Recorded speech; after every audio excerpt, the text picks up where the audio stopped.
मनोहर लाल ने हरियाणा के खिलाड़ियों को दी बधाई। कहा, देश और प्रदेश का नाम हमेशा किया रोशन। 12 खिलाड़ियों और 4 प्रशिक्षकों को मिला राष्ट्रीय खेल पुरस्कार।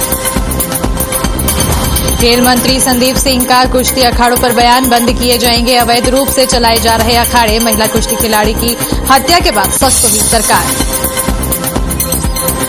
पूर्व सीएम भूपेंद्र सिंह हुड्डा का बीजेपी पर वार। कहा, बीजेपी जेजेपी की सरकार से किसान, गरीब, कर्मचारी और व्यापारी सभी दुखी। बेरोजगारी और भ्रष्टाचार में हरियाणा नंबर 1।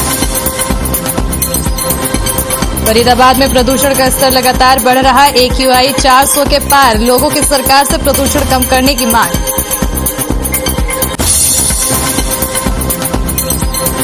पानीपत के 8 मरला के पास मकान में स्वास्थ्य विभाग का छापा। गर्भपात की शिकायत के बाद की कार्रवाई। स्वास्थ्य विभाग को मिले गर्भपात करने के किट और औजार।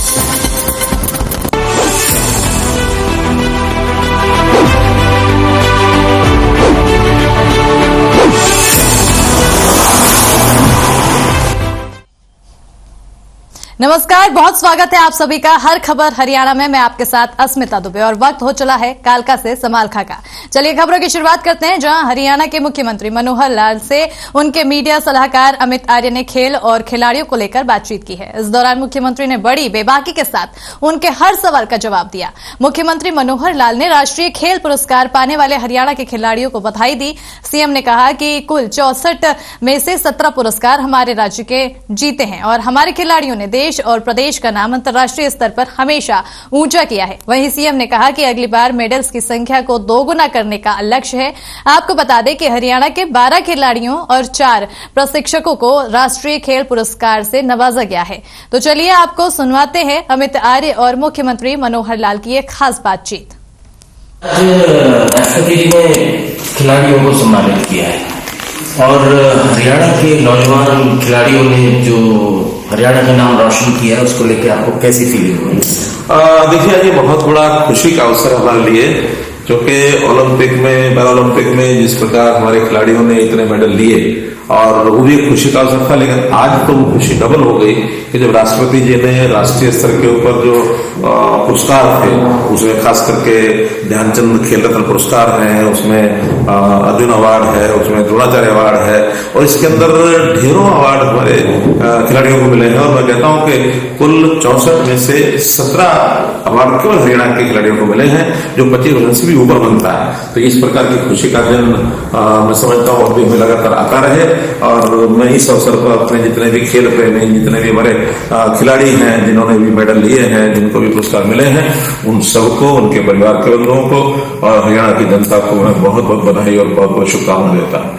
फिर आगे के लिए क्या टास्क और क्या लक्ष्य आप अपने प्रदेश के खिलाड़ियों और नौजवानों को देना चाहेंगे? देखिए, जब हमने पिछली बार सभी खेल प्रेमी सज्जनों को और खिलाड़ियों को संबोधित किया था, उस समय कहा था कि हमारी जो खेल नीति है उसके अनुसार देश भर में, दुनिया भर में बढ़िया से बढ़िया खेल नीति है। इसमें और भी जो अपेक्षा है, जो सुझाव है, उसको बढ़ाएंगे और हम अपेक्षा करेंगे इस बार जितने मेडल आए हैं इससे डबल मेडल आने चाहिए, ताकि हम देश और दुनिया के लोगों को खेल क्या होता है, खेल को प्रोत्साहन देना है, युवकों को कैसे उसमें रुचि पैदा करनी है, ये रास्ता दिखा सके। हमारा हरियाणा जो है खेलों का हब बने, ये हमारी इच्छा है।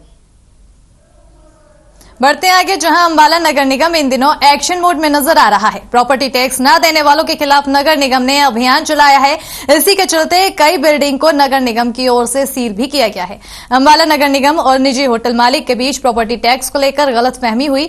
एक तरफ जहां नगर निगम होटल पर 6 साल का प्रॉपर्टी टैक्स बता रहा है, तो वहीं होटल मालिक इसे नकारते हुए केवल 1 साल का प्रॉपर्टी टैक्स बता रहा है।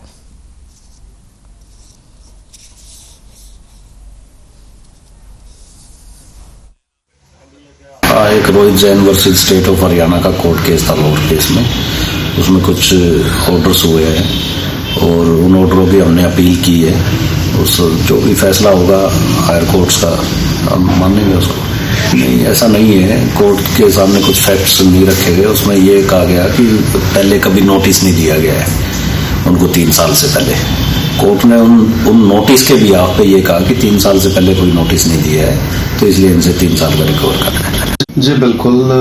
देखिए, नगर निगम को जो टैक्स जाते हैं व्यापारियों से, उस रिगार्डिंग ये केस था और ये पिछले साल कोर्ट ने इसमें स्टे दे दिया था और एक जजमेंट के बिहाफ पे दिया था। उसमें ये था कि कोई भी डिपार्टमेंट हो, वो जो रिकवरी है वो एट प्रेजेंट करे, कोई लिंगर ऑन ना करे, क्योंकि सभी को मालूम है गवर्नमेंट डिपार्टमेंट्स की जो हालात हैं वो लेट लतीफी के कारण जो प्रॉब्लम्स आगे व्यापारी को फेस करनी पड़ती है वो बहुत क्रिटिकल है। तो उस बिहाफ पे उन्होंने जजमेंट दी थी, और जो कि जजमेंट अभी पिछले दिनों, मैं पूरी बात बता देता हूँ, पिछले दिनों ये हमारे पास आए और कहा कि आपका टैक्स पेंडिंग है फिर से, और जबकि हमने कहा कि हमारा सारा टैक्स पेड है अकॉर्डिंग टू गाइडलाइंस है, और उनके अकॉर्डिंग कई साल का टैक्स पेड था, पेंडिंग था, लेकिन हमारा टैक्स पिछले साल हमने उससे पिछले 3 साल का जो कि गाइडलाइंस हैं कोर्ट की, उस हिसाब से देके हम बिल्कुल करंट में ओके थे। और इसी खबर पर ज्यादा जानकारी के लिए हमारे संवाददाता तरुण कपूर जुड़ चुके हैं। तरुण, जिस तरह से नगर निगम अब सख्त मोड पर नजर आ रहा है, एक्शन मोड पर नजर आ रहा है, ऐसे में जो लोग लगातार टैक्स नहीं भर रहे हैं उसके खिलाफ कार्रवाई की जा रही है और नकेल कसने की पूरी कवायद नगर निगम के द्वारा की जा रही है। ऐसे में क्या कुछ खास कार्रवाई की जा रही है नगर निगम की ओर से?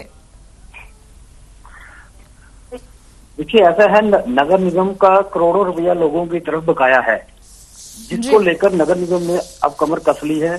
चाहे कोई भी हो, उससे अपना किराया वसूल करने के लिए सील करने की प्रतिज्ञा शुरू कर चुके हैं। इसी बीच एक मामला हो रहा है, निजी होटल है, उसके ऊपर नगर निगम दावा कर रहे हैं कि हमने लाखों रुपए हमारा बैलेंस है, लेकिन निजी होटल का मालिक कहता है उसने अभी तक अपना किराया इनको जमा करा चुका है, जो भी इनका टैक्स बनता था। इसके लिए उसने कोर्ट में भी केस करा हुआ है, लेकिन नगर निगम के अधिकारी अब दावा कर रहे हैं कि जैसे ही कोर्ट का कोई फैसला आएगा तो वो उसको सील करेंगे या इससे हमने पैसे वसूल करेंगे, लेकिन मालिक का कहना है उसका अभी तक का कोई भी टैक्स बकाया नहीं है। जी तरुण, तो जिस तरह से आप बता रहे हैं कि नगर निगम से बताया जा रहा है कि लाखों रुपए उधार पड़े हुए हैं, अभी तक टैक्स नहीं दिया गया है, लेकिन जो होटल मालिक है उनकी ओर से कहना है कि अभी सिर्फ साल भर का टैक्स नहीं दिया गया है। ऐसे में जिस तरह से ये चल रहा है मामला पूरा, ऐसे में मुसीबत झेलना पड़ेगा होटल के मालिक को। आखिर कौन सही है कौन गलत है, इसका फैसला कब तक में होगा?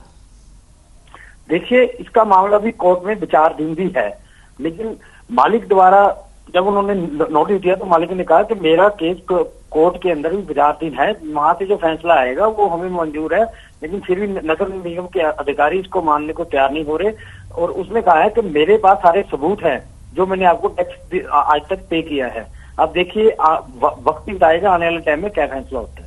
जी तरुण, और जिस तरह से नगर निगम एक्शन के मोड में अचानक से आया है, ऐसे में आखिर और कितने लोग ऐसे मिले हैं, पाए गए हैं जिन्होंने अभी तक प्रॉपर्टी का टैक्स नहीं भरा है?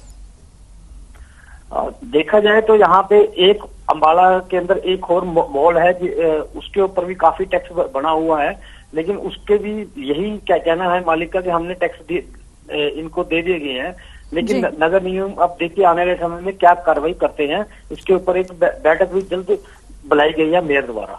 जी तरुण, तमाम जानकारी के लिए बहुत बहुत शुक्रिया। तो नगर निगम अब एकदम से एक्शन मोड में नजर आ रहा है और लगातार अब प्रॉपर्टी टैक्स ना भरने वालों के खिलाफ नकेल कसने में लगा हुआ है, सख्त कार्रवाई करने में लगा हुआ है। लेकिन जो मामला अभी अंबाला से आया है वो चौंकाने वाला आता है, क्योंकि जहां मालिक का कहना है कि सिर्फ साल भर का टैक्स नहीं पे किया है, वहीं नगर निगम के द्वारा कहना है कि 6 साल का टैक्स नहीं पे किया गया है मालिक के द्वारा। ऐसे में इस पर आगे की कार्रवाई की जा रही है। बढ़ते आगे जहां कुरुक्षेत्र में हरियाणा सरस्वती धरोहर विकास बोर्ड के उपाध्यक्ष दुम्मन सिंह ने कहा है कि पीपली से मोहन नगर तक सरस्वती चैनल के सौंदर्यीकरण करने के योजना तैयार की गई है और इस योजना के तहत करीब 8 किलोमीटर के हिस्से पर प्रथम चरण में काम किया जाएगा। बता दें कि इस चैनल के सौंदर्यीकरण के प्रस्ताव को मुख्यमंत्री मनोहर लाल के समक्ष रखा जाएगा। इस प्रस्ताव पर अनुमति मिलने के बाद कार्य शुरू कर दिया जाएगा। इस परियोजना पर सरकार की तरफ से करीब 14 करोड़ रुपए का बजट खर्च किया जाएगा। इन दोनों योजनाओं के पूरा होने पर इस पूरे क्षेत्र का फायदा मिलेगा।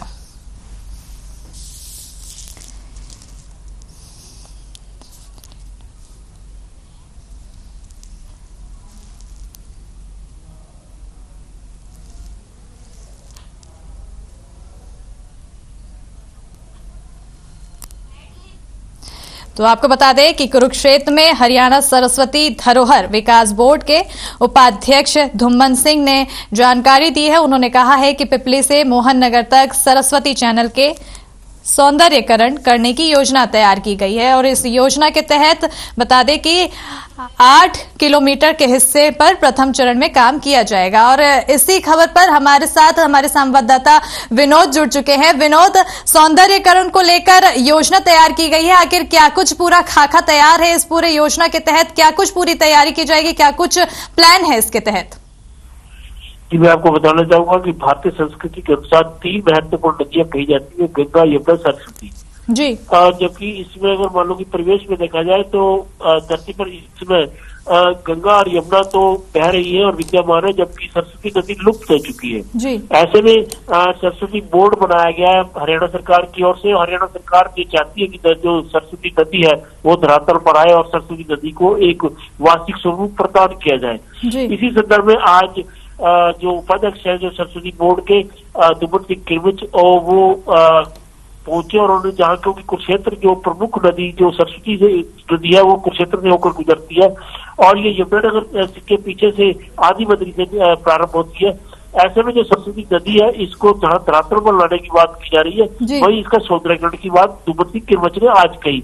अब मैं आपको बताना चाहूंगा कि जब भी बरसातों का मौसम होता है, जब बरसातों के मौसम में जब नदियों से पानी आता है तो इसको सरस्वती नदी कई जगह लुप्त हो चुकी है और एक तरह से नाले के रूप में है, बरसाती नाला कहा जाता है। तो जब पानी का प्रभाव बढ़ता है तो बरसातों के दिनों में इसमें बाढ़ आ जाती है जी। इसी बाढ़ को देखते हुए आज क्योंकि दुम्मन सिंह किरमिच ने देखा और कहा कि भी लोगों को क्षेत्र के लोगों को बाढ़ का सामना न करना पड़े और इसको सुदृढ़ीकरण किया जाए, उसका वो एक तरह से जो फिजिकल चेकअप है वास्तविक स्वरूप देखने के लिए मैदान में उतरे थे और उन्होंने कई जगहों पर सरस्वती नदी को नक्शे को साथ लेकर उन्होंने देखा भी। जी विनोद, और जैसा कि इस पूरी योजना को लेकर जैसे बाढ़ का आपने बताया समस्या से इसमें कोशिश यही रहेगी कि निजात मिलेगा, ऐसे में पूरा बजट कितना है और कब तक ये इसको लागू किया जाएगा, कब तक इसको धरातल पर इस पे कार्य शुरू किया जाएगा? जी मैं आपको बताना चाहूंगा कि इसके ऊपर पिछली सरकारों में बात होती रही है, परंतु जो वर्तमान सरकार है वो सरस्वती के सुदृढ़ीकरण को लेकर जहां पर काफी प्रयास कर रही है। पिछले दिनों उन्होंने सफाई भी करवाई है दुम्मन सिंह किरमिच ने और अभी हाल क्योंकि वो 14 करोड़ का बजट कहा जा रहा है, ये बजट बढ़ भी सकता है क्योंकि अगर सरस्वती जो एक महत्वपूर्ण नदी है और सरस्वती चैनल के सुदृढ़ीकरण की जहाँ बात की जा रही है वही उन्होंने क्योंकि इस नदी को भारतीय संस्कृति से जुड़ी हुई है और जो सरकार भी चाहती है कि इस नदी को धर्मनगरी कुरुक्षेत्र में एक विशेष स्वरूप प्रदान किया जाए।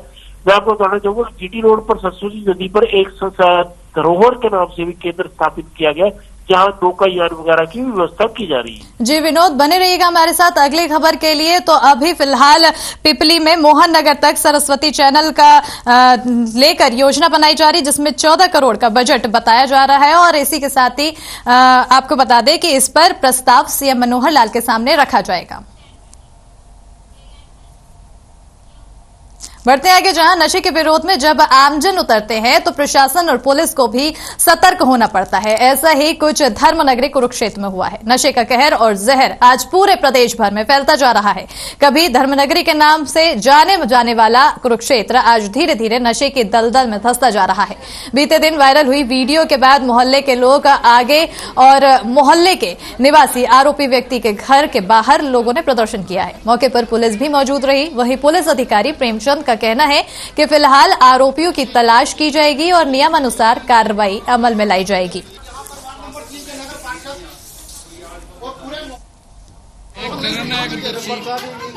भी कोई मिलेगा, रिकवरी होगी, उनके कार्रवाई की जाएगी। तो जैसे पुलिस के ऊपर सवालिया निशान खड़ा हो रहा है, बार बार आते और चले जाते हैं, कोई कार्रवाई नहीं करते, क्या कहेंगे? नहीं, ऐसा कुछ नहीं है। जब भी मिलेगा नजर रखी जाएगी उनके पास, जो भी रिकवरी होगी उनके खिलाफ कार्रवाई। और इसी खबर पर ज्यादा जानकारी के लिए हमारे साथ विनोद बने हुए हमारे साथ। विनोद, जिस तरह से नशा तस्कर के खिलाफ लगातार कार्रवाई की जा रही है, आखिर प्रशासन इस पर फेल नजर आ रहा है? क्योंकि अब जिस तरह से लोगों को इसको लेकर आगे बढ़ना पड़ रहा है, प्रदर्शन करना पड़ रहा है, अब ये साफ तौर पर प्रशासन की विफलता को दर्शाता है। जी बिल्कुल, मैं आपको बताना चाहूंगा, कुरुक्षेत्र एक नाम है, गीता की जन्मस्थली, तीर्थों की संगम स्थली और धर्मनगरी के नाम से इस कुरुक्षेत्र को जाना जाता है। ऐसे में यहाँ पर नशे का व्यापार होना या नशे का प्रयोग होना अब शर्मनाक बात है जी। और पिछले दिनों पुलिस द्वारा बड़ी मात्रा में शराब, चूरा पोस्ट, एनडीपीएस के कई मामले पकड़े भी गए हैं, परंतु लोग पता नहीं क्या कारण है कि कुरुक्षेत्र में इसका अधिक लाभ कमाने के चक्कर में युवाओं को नशे के खेल रहे हैं और ये लोग कहीं ना कहीं जिम्मेवार है जो नशे की तस्करी करते हैं, नशे का व्यापार करते हैं। इस मामले में प्रशासन द्वारा काफी प्रयास भी किए जाते हैं, परंतु जो मामला अब जो देखने को मिला, अब लोग भी जागरूक हो चुके हैं और लोग भी इसके खिलाफ आवाज बुलंद कर रहे हैं। पहले कहीं ना कहीं लोग चुप रहते थे, परंतु अब लोग जिस तरह से उठ खड़े हुए और नगर पार्षदों और अन्य संस्थाओं के साथ उठ खड़े हुए, तो प्रशासन को कहीं ना कहीं बड़ा कदम उठाना पड़ेगा। जी विनोद, और जिस तरह से देखा जा रहा है कि अब लोग इसके खिलाफ उठ पड़े हैं, लोगों ने अपनी आवाज जाहिर की है, अपनी आवाज बुलंद की है इस नशा तस्करों के खिलाफ। ऐसे में बड़ा सवाल बनता है कि आखिर ये नशा तस्कर किसके श्रेय में इतना अपना व्यापार फल फुला रहे हैं और वो इतना आगे बढ़ते चले जा रहे हैं। मैं आपको बताना चाहूंगा, कहीं ना कहीं राजनीति जुड़ी होती है, कहीं ना कहीं कुछ जनसेवक जुड़े होते हैं और कहीं ना कहीं ऐसे लोग जुड़े होते हैं जो अधिक लाभ कमाने के चक्कर में रहते हैं। और पहले लोग क्या होता था कि लोग चुप रहते थे, कहीं ना कहीं हमें नुकसान ना हो जाए क्योंकि एक असामाजिक तत्व है, अपराधी है, तो कहीं हमारे परिवार को हमारे से, परंतु ये एक चीज की इंतहा होती है जब देखा कि वो चाहे वो राजनीतिक संरक्षण हो या कुछ हो, परंतु लोग जिस तरह जागरूक होते हैं तो लोग अपने बच्चों को, युवाओं को देखते हैं कि ये कहीं गलत जा रहे हैं, तो ऐसे में लोगों की आवाज बुलंद होती है, तो उसमें पुलिस को भी प्रशासन को सब कदम उठाने पड़ते हैं। और ऐसे भी पहले कभी हुआ तो पुलिस चाहे चुप रहती है, परंतु जब मामला भावनाएं भड़कती है तो पुलिस को लोगों को भड़कना पड़ता है, कहीं ना कहीं काबू करने के लिए आगे आना। जी विनोद, जिस तरह से अब लोगों ने अपनी आवाज बुलंद की है, ऐसे में अब पुलिस द्वारा ये भी कहा जा रहा है कि पुलिस अपनी कार्रवाई में जुटी हुई है और आगे की कार्रवाई पुलिस द्वारा की जा रही है। लेकिन अभी जो मामला सामने आया, जिसमें जितनी जानकारी मिली है उस हिसाब से आरोपी घर से फरार है। ऐसे में उसको ढूंढने की कवायद किस तरह से अभी की गई है? मैं बताना चाहूंगा क्योंकि पुलिस द्वारा कुरुक्षेत्र में, क्योंकि कुरुक्षेत्र एक पवित्र नगरी है, इसको ड्राई एरिया भी कहा जाता है और कुरुक्षेत्र के अंदर जैसे मांस और मुद्रा दोनों की बिक्री नहीं हो सकती। अगर यहाँ पर नशे का व्यापार हो रहा है तो यहाँ पर लोग अगर अपने घरों में बैठकर इस तरह व्यापार कर रहे हैं तो ये पुलिस की जिम्मेवारी पर भी सवाल खड़ा करता है, उनकी और कानूनी प्रक्रिया पर भी सवाल खड़ा करता है। परंतु अगर ये चीजें आ रही है तो इसमें पुलिस को कहीं ना कहीं जो, और चाहे आरोपी फरार हो गया, आरोपी को पकड़ना तो पड़ेगा। मैं आपको बताना चाहूंगा कि करीब जीटी रोड पे पिछले दिनों एक पूरा ट्रक यानी कि नशे के सामान का पकड़ा गया था और उसमें कई लोग काबू भी आए, तो अभी भी कुछ लोग फरार रहे।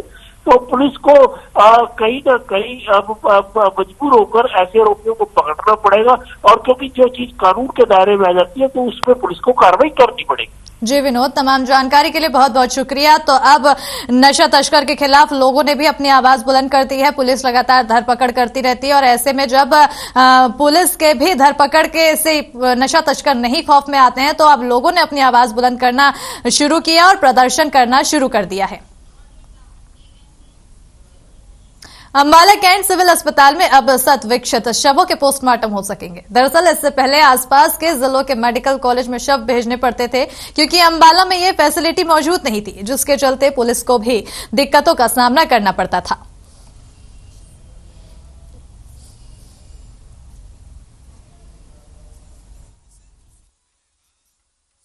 जी देखिए, बिल्कुल सही बोल रहे हैं आप। हमारे अंबाला कैंट हॉस्पिटल में पहले हमारे पास एक ही फोरेंसिक मेडिसिन के एक्सपर्ट होते थे, अब वहाँ पर 2 फोरेंसिक मेडिसिन एक्सपर्ट पोस्ट हुए हैं और हमारा जो वहाँ पर स्टेट ऑफ द आर्ट हमने मॉर्चरी का वहाँ पर बहुत जल्दी वहाँ खुल जाएगी, जिसमें कि हमारे पास डीप फ्रीजर्स होंगे जिनमें 8 शवों को एक साथ रखा जा सकेगा। तो अब तक जो नॉर्मल पोस्टमार्टम होते थे वो तो सारे जिले में होते ही थे, लेकिन जो शत विक्षत शव मिलते थे, जैसे पानी में डूबी बॉडी या कोई गला सड़ा शव जो बहुत दिनों से कहीं पे पड़ा है और जो पुलिस को मिलता था और वो हमारे पास लेके आते थे, तो ऐसे शवों का पोस्टमार्टम जो है वो जिले से बाहर मेडिकल कॉलेज में भेजा जाता था। लेकिन पिछले 2 महीनों से ये शत विक्षत शवों का जो पोस्टमार्टम है वो अंबाला कैंट में हमारे फोरेंसिक एक्सपर्ट्स द्वारा ही हो रहा है।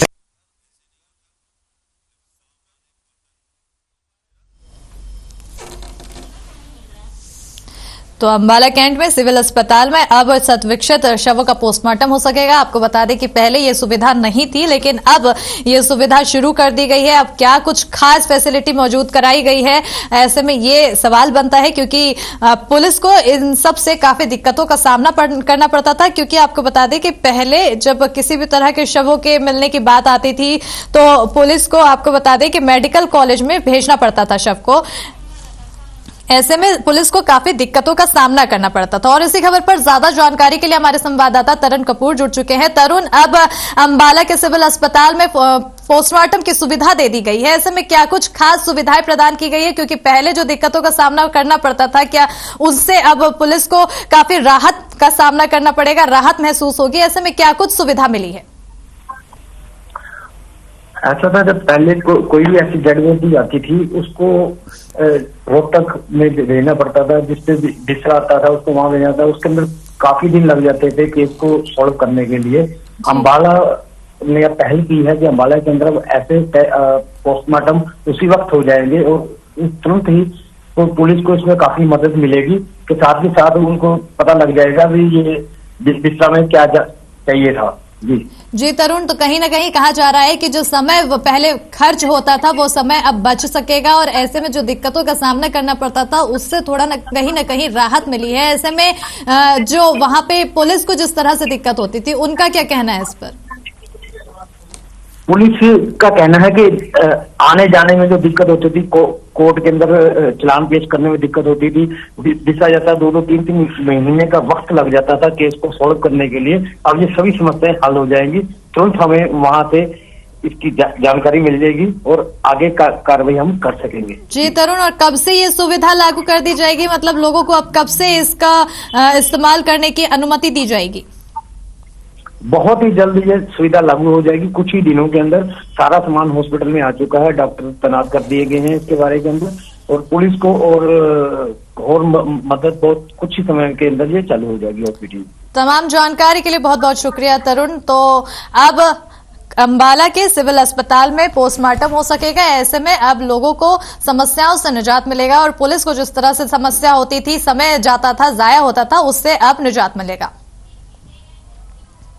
अब खबर करनाल से है, जहां स्वास्थ्य विभाग और पानीपत स्वास्थ्य विभाग की टीम ने 8 मरला के पास एक मकान में रेड किया है, और सूचना मिली थी कि मकान में अवैध रूप से डिलीवरी करवाया जा रहा है। स्वास्थ्य विभाग की टीम को मौके से गर्भपात करवाने वाली किट और औजार भी मिले हैं। और आपको बताते चले कि निजी मकान में महिला बगैर लाइसेंस के गर्भपात करती थी, जिस पर स्वास्थ्य विभाग कार्रवाई करते हुए मकान में रखे गए सारे सामान को सील कर दिया है, और मौके पर पुलिस को बुलाया गया है। और जो महिला ये काम कर रही थी उसके खिलाफ थाने में शिकायत दी गई है, और महिला को पुलिस के हवाले किया गया है।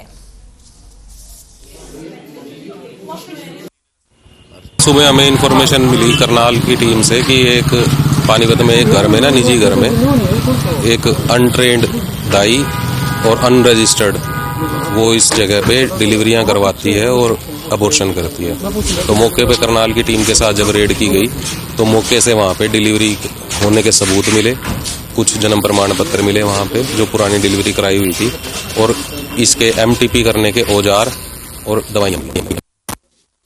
और इसी खबर पर ज्यादा जानकारी के लिए हमारे साथ हमारे संवाददाता प्रवीण भारद्वाज जुड़ चुके हैं। प्रवीण, स्वास्थ्य विभाग की तरफ से रेड की गई है, क्या कुछ है पूरा मामला? जी देखिए, आपको बता दें पानीपत के मॉडल टाउन में लगातार लंबे समय से पानीपत स्वास्थ्य विभाग और करनाल स्वास्थ्य विभाग को शिकायत मिल रही थी कि एक महिला द्वारा अवैध रूप से यहाँ पर गर्भपात का काम करवाया जा रहा है, जिसकी शिकायत पर अब स्वास्थ्य विभाग ने यहाँ पर रेड मारी है और यहाँ से एक महिला को गिरफ्तार किया है। मौके से महिला के पास से जो गर्भपात करवाने वाली किट है, अन्य सामान है, और महिला के पास किसी प्रकार का कोई लाइसेंस भी नहीं मिल पाया है, जिसके चलते अब स्वास्थ्य विभाग ने उन्हें काबू कर लिया है और पानीपत स्थानीय पुलिस के हवाले कर दिया गया। जी प्रवीण, क्या महिला के साथ और भी लोगों के संलिप्त होने की बात है क्या? कि देखिए अभी तक स्वास्थ्य विभाग की टीम इस मामले में जांच कर रही है, पुलिस के हवाले कर दिया गया है। वहीं जो उनका जो कार्यालय था, जो अस्पताल जो उन्होंने अवैध रूप से बना रखा था, उसको भी सील कर दिया गया है। जी प्रवीण, और जैसे कि स्वास्थ्य विभाग की ओर से रेड की गई तो आखिर सूचना मिली थी, और ऐसे में किन के द्वारा ये सूचना दी जा रही थी? क्या आसपास लोगों द्वारा इस तरह से लेकर लगातार शिकायत दी जा रही थी? जी देखिए, बिल्कुल स्वास्थ्य विभाग को लंबे समय से इस महिला के ऊपर नजर थी और कई बार पहले भी शिकायत स्वास्थ्य विभाग को मिली थी और बोगस ग्राहक स्वास्थ्य विभाग की टीम के द्वारा यहाँ पर भेजा गया था और मौके से जो अनट्रेस दाई और उनके डिलीवरी बॉय है उनको भी काबू कर लिया गया है। फिलहाल इस मामले में स्वास्थ्य विभाग भी जांच कर रही है और कौन लोग इसमें शामिल है, वहीं पुलिस भी अब इस मामले में आगामी कार्रवाई में जुट गई है। जी प्रवीण, और महिला पे अब तक किस तरह की कार्रवाई की जा चुकी है? किन किन धाराओं में महिला के ऊपर केस दर्ज हुआ है अब तक? जी देखिए, बताना चाहेंगे स्वास्थ्य विभाग द्वारा जो अवैध रूप से यहाँ पर बगैर लाइसेंस के वो काम कर रही थी और जो ये गर्भपात करवाने का PND एक्ट के तहत भी उनके खिलाफ कार्रवाई की जाएगी। पुलिस द्वारा आगामी इस मामले में सभी पहलू जांच पड़ताल किए जा रहे हैं। स्वास्थ्य विभाग की शिकायत पर पुलिस ने मामला दर्ज कर लिया है और महिला को काबू कर लिया। जी प्रवीण, तमाम जानकारी के लिए बहुत बहुत शुक्रिया। तो गर्भपात के किट और औजार बरामद किए गए हैं, जहां पानीपत में स्वास्थ्य विभाग की ओर से रेड की गई थी।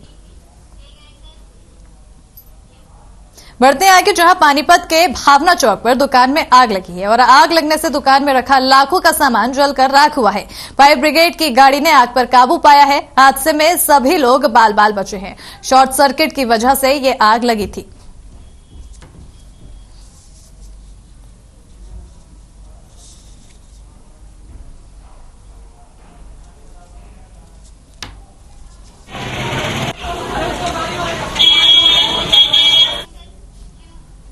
और इसी के साथ खबरों में फिलहाल इतना ही। देखते रहिए हर खबर हरियाणा और मुझे दीजिए इजाजत। नमस्कार।